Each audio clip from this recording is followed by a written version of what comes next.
கடந்த பல நாட்களாக ஏசாயா தீர்க்கதரிசியின் புஸ்தகம் 53ஆம் அதிகாரத்திலிருந்து நாம் ஆண்டவராகிய இயேசு கிறிஸ்துவுடைய சிலுவை பாடுகளையும் அவருடைய மரணத்தையும் குறித்து அதனால் நமக்கு உண்டாயிருக்கிற நன்மைகளை தியானித்தோம்.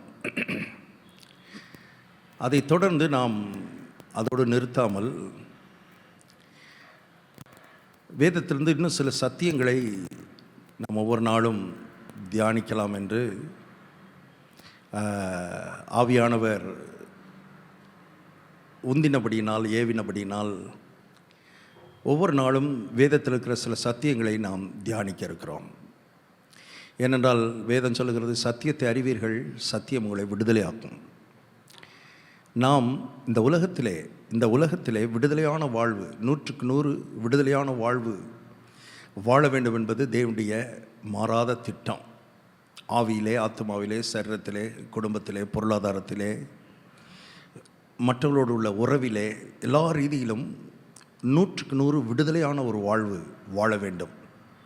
அந்த வாழ்வு எங்கே இருக்கிறது என்றால் சத்தியத்துக்குள்ளே இருக்கிறது. தேவனுடைய சத்தியத்துக்குள்ளே இருக்கிறது. அந்த சத்தியத்தை அறிகிற அறிவுக்கு ஒரு நபர் எவ்வளவு முக்கியத்துவம் கொடுக்கிறார்களோ அந்த அளவு வாழ்க்கையிலே இந்த உலகத்திலேயே 100க்கு 100 விடுதலையை அவர்கள் அனுபவிக்க முடியும். ஆனால் இன்றைக்கு மக்கள் என்ன யோசிக்கிறாங்கன்னா, யாரோ ஒரு வரம்பெற்ற ஊழியக்காரர் என் தலையில் கை வச்சா எனக்கு விடுதலை வந்துடும் அப்படின்னு சொல்லி அவ்விதமாய் அவர்கள் ஓடிக்கொண்டிருக்கிறதை நாம் பார்க்கிறோம். ஊழியர்கள் தலைமையில கை வைத்து ஜெபிக்கிறதுனால விடுதலை உண்டாகிறது என்பது உண்மைதான், நான் அதை மறுக்கவில்லை. ஆனால் அது ஏதாவது ஒரு பகுதியிலே நமக்கு விடுதலை கொடுக்கும். ஆனால் நான் சொல்வது, வாழ்க்கையிலே நிரந்தரமான 100க்கு 100 விடுதலை சத்தியத்துக்குள்ளே தான் இருக்கிறது என்பதை நீங்கள் புரிந்து கொள்ள வேண்டும். ஆகவேதான் ஏதோ ஒரு பிரசங்கம் பண்ணணும்னு யோசித்து இந்த மாதிரி நம்ம பேசிக்கிட்டு இருக்கல. மக்கள் விடுதலையாக்கப்பட வேண்டும், மக்கள் 100க்கு 100 விடுதலையாக்கப்பட வேண்டும். அதற்கு இந்த சத்தியம் ஒன்று தான் வழி என்பதை வேதம் சொல்லுகிறபடினால் இந்த சத்தியத்தை எடுத்து நாம் போதிக்கிறோம். வருகிற நாட்களிலே இன்னும் போதிக்க போகிறோம். இன்றைக்கு நான் தேவாதி தேவன், இந்த ஒரு கடவுள் அப்படின்னு கேட்ட உடனே மக்கள் மனதில் என்ன தோன்றுகிறது என்பதை கொஞ்சம் யோசித்து பார்க்கிறேன். கடவுள்னு சொன்னோடனே மக்களுக்கு சில சடங்குகள், சம்பிரதாயங்கள், சட்டதிட்டங்கள், கொள்கைகள், அந்த மாதிரி செய்யணும், இந்த மாதிரி செய்யணும், கடவுள் அதை எதிர்பார்ப்பார், கடவுள் இதை எதிர்பார்ப்பார், கடவுள் அதை கேட்டார், இதை கேட்டார், இப்படி தான் மக்கள் யோசிக்கிறாங்க. அடுத்து நான் என்ன செய்யணும், கடவுளுக்கு நான் என்ன செய்யணும், இப்படி தான் மனிதன் யோசிக்கிறான். ஆனால் இந்த பரிசுத்த வேதாகமம் சொல்லுகிற தேவன் சற்று வித்தியாசமாக, ரொம்பவே வித்தியாசமாக அவருடைய எதிர்பார்ப்பு இருக்கிறது, அவருடைய விருப்பம் இருக்கிறது. அவர் நீ அந்த சடங்கை நிறைவேற்று, இந்த சடங்கை நிறைவேற்று, அந்த கற்பனையை நிறைவேற்று, அந்த சம்பிரதாயத்தை செஞ்சுட்டு வா, அந்த அங்கே போயிட்டு வா, இங்கே போயிட்டு வா, இதெல்லாம் அவர் சொல்லலை. அவர் ரொம்ப வித்தியாசமாய் அவர் என்ன சொல்லுகிறார் என்றால், அவர் என்ன எதிர்பார்க்கிறார் என்றால், உன் தேவனாகிய கர்த்தரிடத்தில் நீ அன்பு கூறுவாயாக, முழு இருதயத்தோடும், முழு ஆத்மாவோடும், முழு பலத்தோடும் அன்பு கூறுவாயாக. பாருங்க, இந்த தேவன் ரொம்ப வித்தியாசமாய், இன்னும் சொல்லப்போனால் மக்களுடைய மைண்டை பொறுத்தளவில் ரொம்ப வினோதமாக இவர் பேசுகிறார், அன்பு கூறுவாயாக.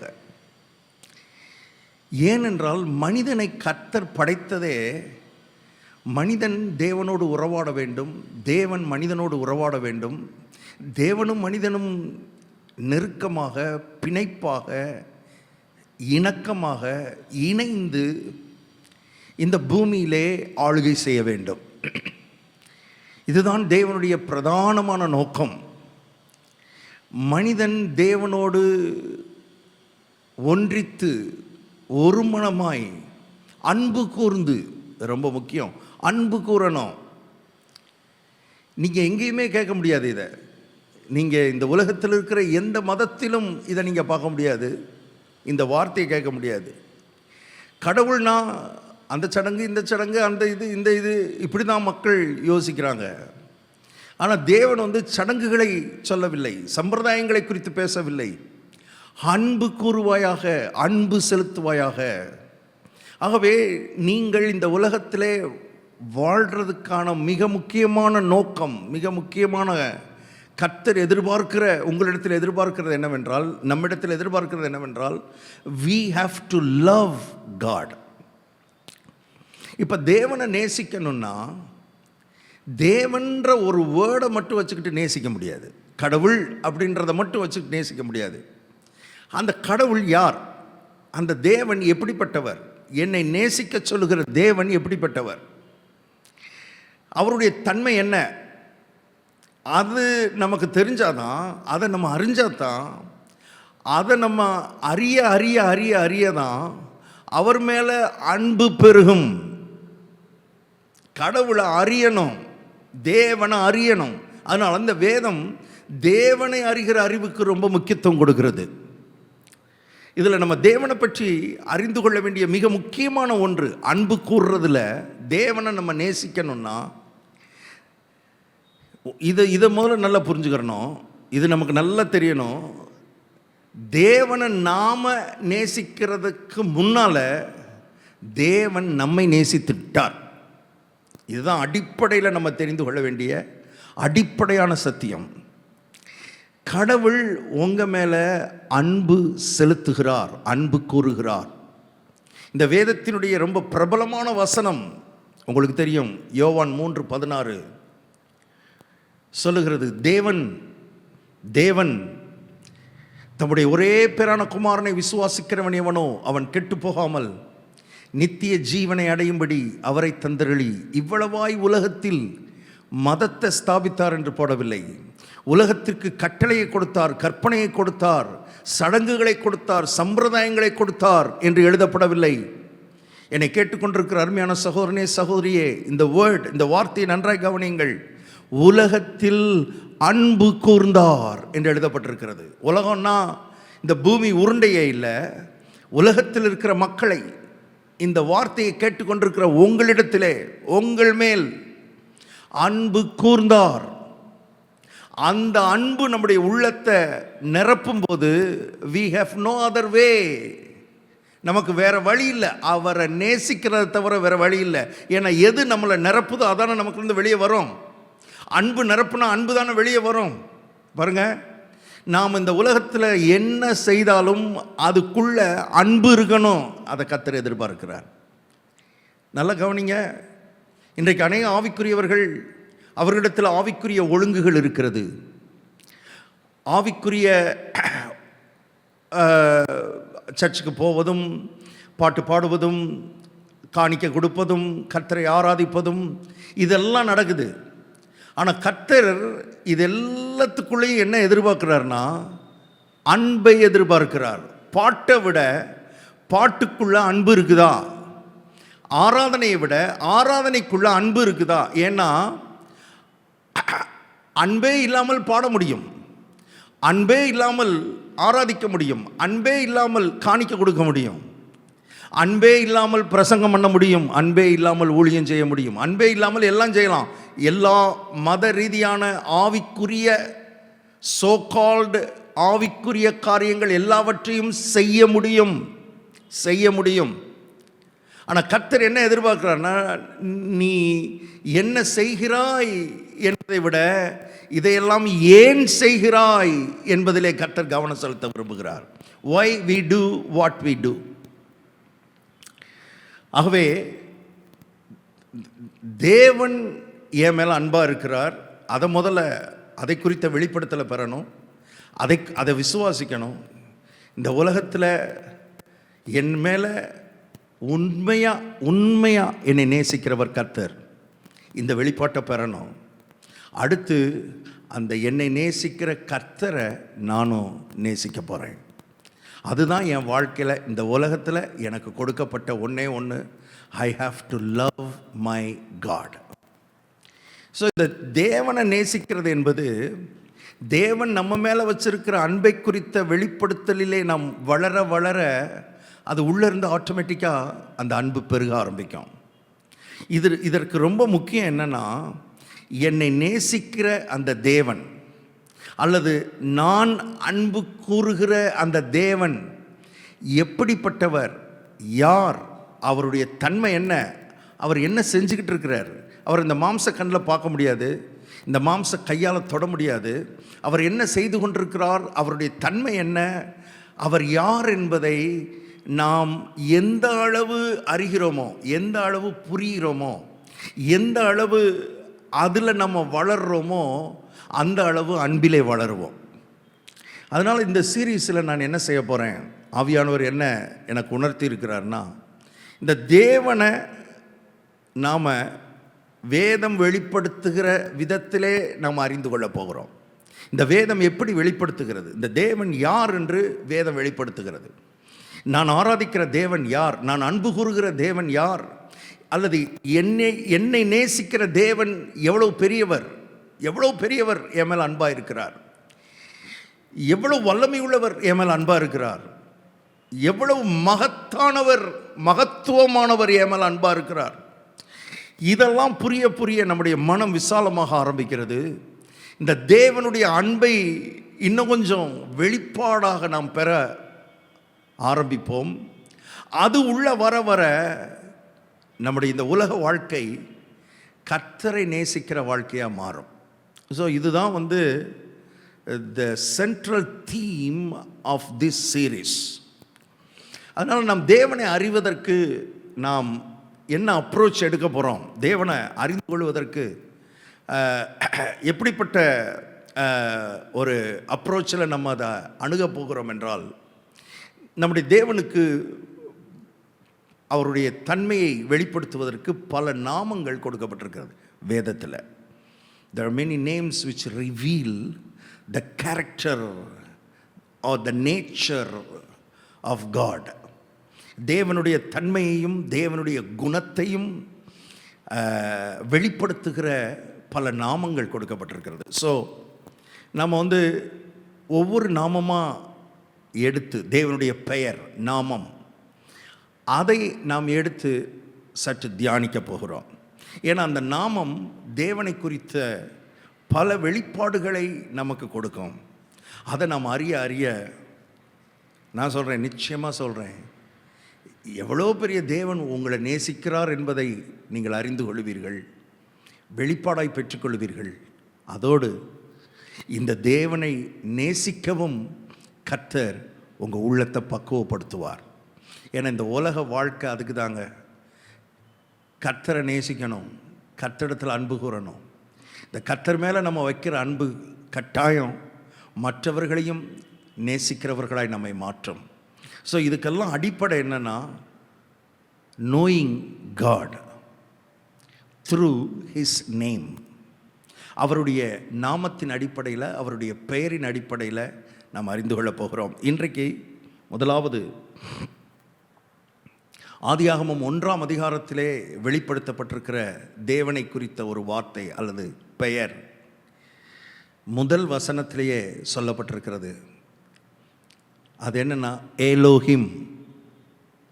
ஆதியிலே ஏலோஹிம் வானத்தையும் பூமியையும் சிருஷ்டித்தார். ஏலோஹிம், எல் என்கிற ரூட் வேர்டிலிருந்து தான் இந்த நேம், இந்த வார்த்தை வந்திருக்குது. ஏல் என்றால் மைட்டி, பவர்ஃபுல், வல்லமை, சக்தி. அதாவது எலோஹிம் என்கிற வார்த்தை அந்த அக்கவுண்ட், அந்த கான்டெக்ஸ்டிலிருந்து, அந்த 1ஆம் அதிகாரத்தில் அவர் செய்த அந்த சிருஷ்டிப்பிலிருந்து நாம் பார்க்கும் பொழுது இந்த வார்த்தை எதை நமக்கு விளக்குகிறது என்றால், இந்த தேவன், உங்கள் மேல் அன்பாக இருக்கிற தேவன் அளவற்ற வல்லமை உள்ள தேவன். This God has unlimited power, unlimited. அவரிடத்தில் இருக்கிற வல்லமைக்கு அளவே கிடையாது. அளவு கடந்த அந்த வல்லமை இருக்கிறதுனால தான் நம்முடைய கண்களில் நாம் பார்க்கிற இந்த அண்ட சராசரத்தையும் அவர் படைத்தார், சிருஷ்டித்தார். சிருஷ்டிக்கிற வல்லமை இந்த வார்த்தையிலே வெளிப்படுத்தப்பட்டிருக்கிறது. ஏலோகிம் பார்த்த உடனே நமக்கு என்ன தெரியுது? அந்த அந்த நாமத்தை பார்த்த உடனே இந்த Elohim, God who has unlimited power, அளவு கடந்த வல்லமை உள்ளவர், அளவற்ற சக்தி படைத்த தெய்வம். அந்த அளவற்ற சக்தியினால தான், அந்த வல்லமையினால தான் முழு உலகத்தையும் படைத்தார். இவ்வளோ பெரிய உலகத்தை படைத்தவர், இவ்வளோ பெரிய வானம், சூரியன், சந்திரன், நட்சத்திரங்கள், பூமி, கோடி கோடியான கோள்கள், இவ்வளவையும் படைத்தவர். எத்தனையோ billion and billion and billion of stars படைத்திருக்கிறார். இன்னும் சயின்டிஸ்டால் அதை கணக்கிட முடியாத அளவு, கணக்கு போட முடியாத அளவு படைத்த அவ்வளோ வல்லமையுள்ள தேவன் உங்கள் மேலே அன்பாக இருக்கிறார். இந்த வார்த்தை கேட்டுக்கொண்டிருக்கிற உங்கள் மேலே அன்பாக இருக்கிறார். அருமையான தேவனுடைய பிள்ளையே, இந்த வல்லமையுள்ள தேவன் இந்த பூமியில் ஒரு புதிய ஆரம்பத்தை கொடுத்தார். இந்த பூமிக்கு ஒரு புதிய ஆரம்பத்தை கொடுத்தார். பூமியில் இந்த சிச்சுவேஷனை பார்த்தீங்கன்னா மோசமாக இருந்தது. பூமியில் இந்த சிச்சுவேஷன்லாம் நல்லா இல்லை. 2வது வசனத்தை வாசித்தீங்கனாலே தெரியும். அப்போ இதிலேருந்து எனக்கு என்ன விளங்குதுன்னா, இந்த தேவன் எலோகிம் யார் தெரியுமா? அதாவது சாத்தியமில்லாத சூழ்நிலைகளில் கூட புதிய ஆரம்பங்களை உருவாக்குகிறவர், புதிய ஆரம்பங்களை உருவாக்குகிறவர். சாத்தியமில்லாத சூழ்நிலைகளில் this God is the one who create the new beginnings in the midst of impossible situations. சாத்தியமில்லாத சூழ்நிலைகளில் புதிய காரியங்களை செய்கிறவர் நான் சொல்லலை, புதிய ஆரம்பங்களை கொடுக்கிறவர். இந்த வார்த்தை கேட்டுக்கொண்டிருக்கிற உங்கள் வாழ்க்கையில் சில புதிய ஆரம்பங்களை கொடுக்க விரும்புகிறார். இன்றைக்கி இந்த போதனை கூட புதுசாக நம்ம ஆரம்பிச்சிருக்கிறோம். இன்றைக்கி இந்த சீரீஸ், இந்த புதுதாக ஆரம்பித்திருக்கிற இந்த நாளில் கர்த்தர் சொல்கிறார், உங்களை பார்த்து சொல்கிறார், உங்கள் வாழ்க்கையில் சில புதிய ஆரம்பங்களை கொடுக்க போகிறார். சாத்தியமில்லாத சூழ்நிலைகளாக இருக்கலாம். இன்னைக்கு உங்களை சுற்றி எல்லாம் ஒன்றுமே நடக்காது பிரதர், ஒன்றுமே ஆகாது, எல்லாரும் சொல்லிட்டாங்க இது ஒன்றும் முடியாது. ஆபிரகாமையும் சாராளையும் பார்த்தவர்கள் எல்லாரும் சொல்லிட்டாங்க, எல்லாரும் முடிவு பண்ணிட்டாங்க, உலகமே முடிவு பண்ணிடுச்சு, சொந்தக்காரவங்களாம் முடிவு பண்ணிட்டாங்க, நண்பர்கள்லாம் முடிவு பண்ணிட்டாங்க, அருமையானவர்களே கூட இருந்தவர்கள்லாம் முடிவு பண்ணிட்டாங்க, அவ்வளோதான் நீ முடிந்தது. இம்பாசிபிள் சிச்சுவேஷன், சாத்தியமில்லாத சூழ்நிலையில் நான் சொல்லட்டுமா, ஆபிரகாம் சாராளுடைய வாழ்க்கையில் ஒரு புதிய ஆரம்பத்தை கொடுத்தார். God gave a new beginning.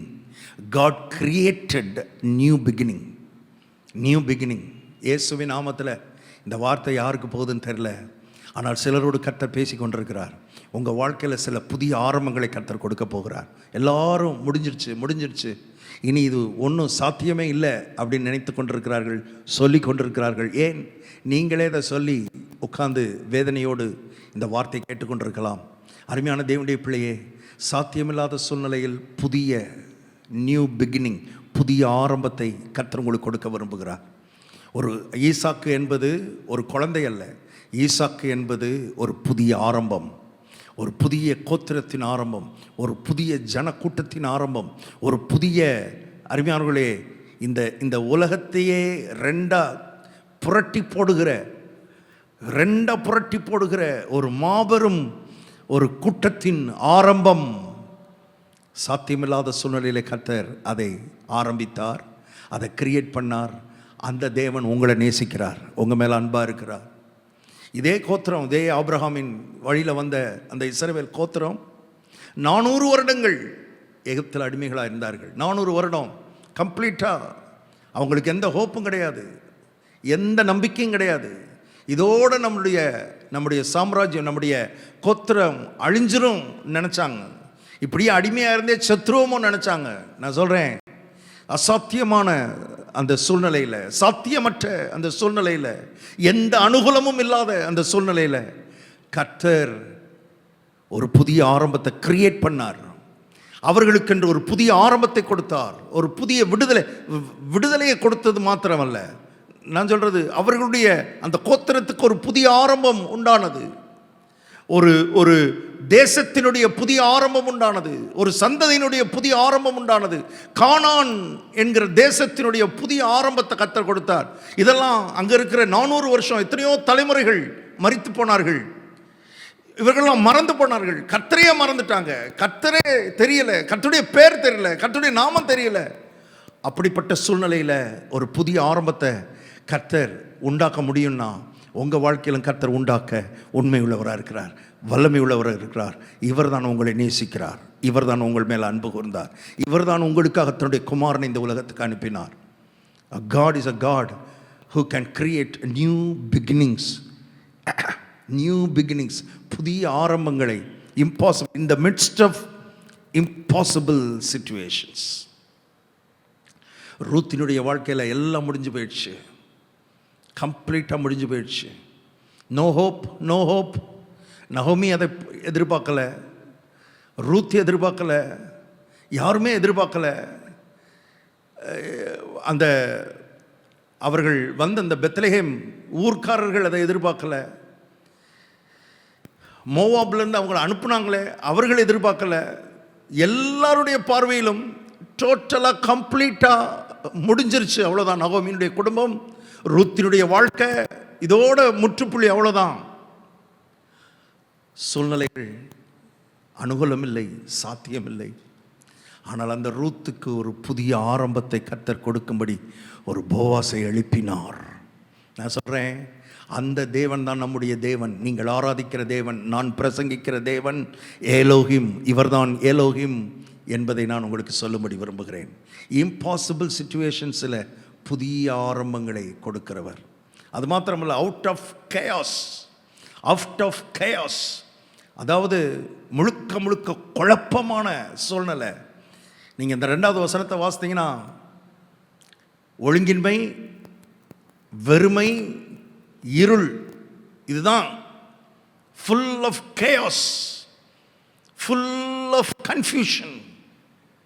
இதுக்குள்ளேருந்து தான் அற்புதமான ஒரு பூமியை கொண்டு வந்தார். இதுக்குள்ளேருந்து தான் அருமையான அழகான ஒரு பூமியை கொண்டு வந்தார். இவர்தான் ஏலோகிம், இவர்தான் ஏலோகிம். இந்த ஏலோகிம் தான் உங்களை நேசிக்கிறார், உங்கள் மேலே அன்பாக இருக்கிறார். இன்னைக்கு எல்லாம் குழப்பமாக இருக்குதா? எல்லாம் குழப்பி போய் கிடக்கிறதா? வாழ்க்கையே குழம்பி இருக்குதா? ஒழுங்கின்மை, வெறுமை, எந்த பக்கம் திரும்பினாலும் டார்க்னஸ் இருக்குதா?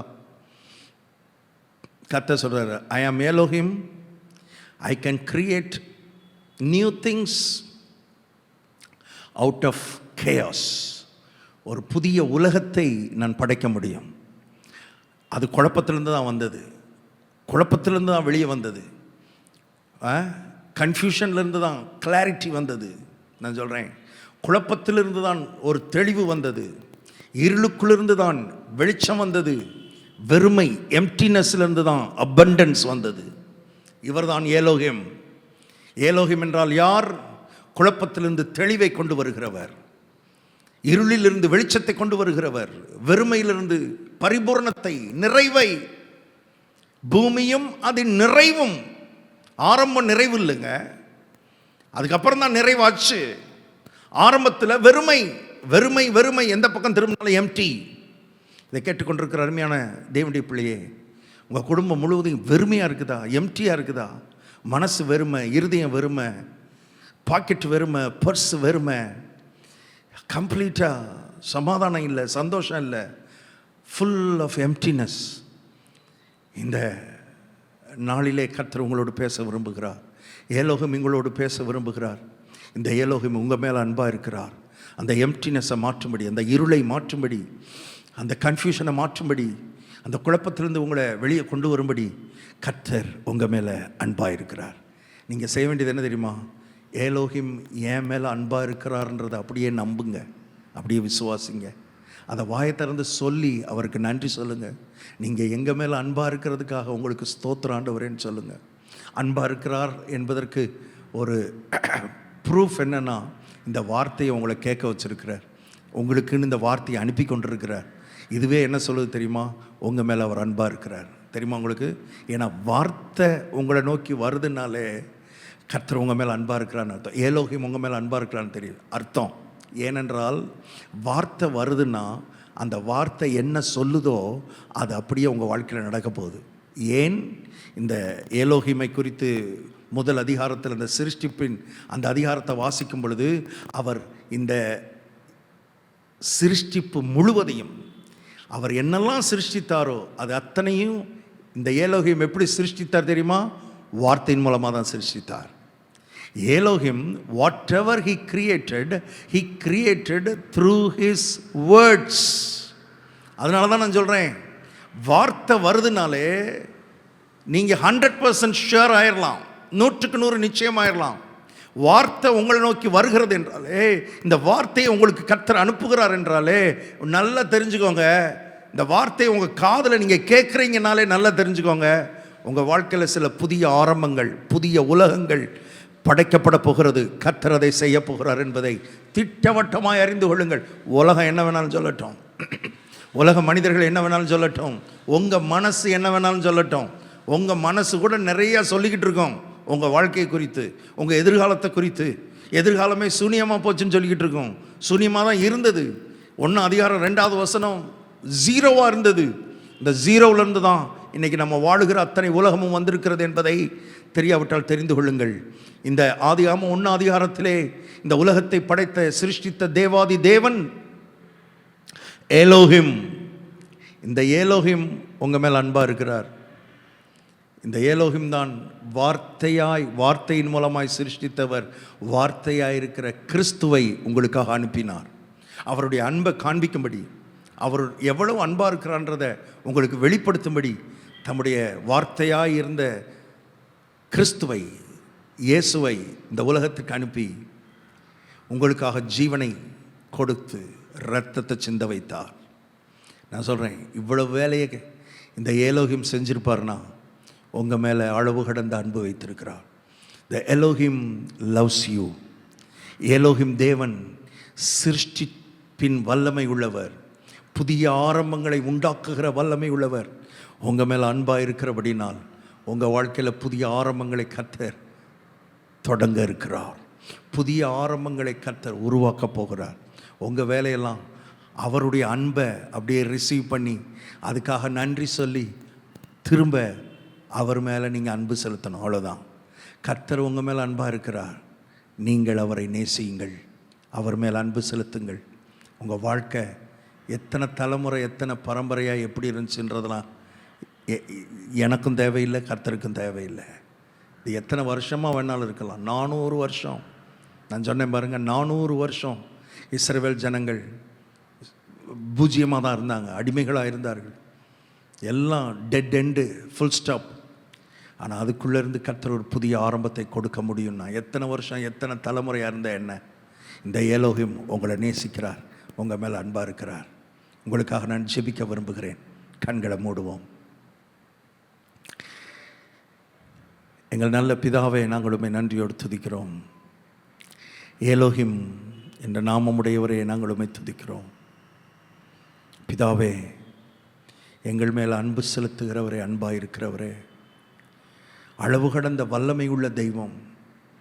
இம்பாசிபிள் சிச்சுவேஷன்ஸில், ஒன்றுமே சாத்தியமில்லாத சூழ்நிலைகளிலே புதிய புதிய ஆரம்பங்களை கொடுக்கிற தெய்வம். இந்த நாளிலே உம்முடைய பிள்ளைகளோடு நீர் பேசி கொண்டிருக்கிறதுக்காக ஸ்தோத்திரம். இந்த வார்த்தையை கேட்டு ஆண்டவரே தங்களுடைய உள்ளத்திலே ரிசீவ் பண்ண ஒவ்வொருவருடைய வாழ்க்கையிலும் சில புதிய ஆரம்பங்களை நீர் உண்டாக்குகிறதுக்காக நாங்கள் உமக்கு நன்றி செலுத்துகிறோம். புதிய ஆரம்பங்களை நீர் கிரியேட் பண்ணுகிறதுக்காக உமக்கு ஸ்தோத்திரம். சிருஷ்டிப்பின் தேவன் சிருஷ்டிக்கிறது ஏலோகிமாய் நீர் வெளிப்படுகிறதுக்காக உமக்கு ஸ்தோத்திரம் ராஜா. உம்முடைய வார்த்தையை நீர் அனுப்பிவிட்டீர். உம்முடைய வார்த்தையை அனுப்பிவிட்டீர். இந்த வார்த்தை அவருடைய வாழ்க்கையில் புதிய ஆரம்பங்களை கிரியேட் பண்ணுவதாக, சிருஷ்டிப்பதாக. அந்த அன்பை உணர்ந்து கொள்ளட்டும். உம்மை நேசிக்கிறவர்களாய் இந்த உலகத்தில் வாழட்டும். நீர் உடைய பிள்ளைகளுடைய வாழ்க்கையை நடத்துகிறதுக்காய் நாங்கள் உமக்கு நன்றி செலுத்துகிறோம். தொடர்ந்து நடத்தும் ஒவ்வொரு நாளும் எங்களோடு பேசும். இயேசு கிறிஸ்துவின் நாமத்தில் ஜெபிக்கிறோம் பிதாவே. ஆமேன், ஆமேன். God bless you. Jesus loves you.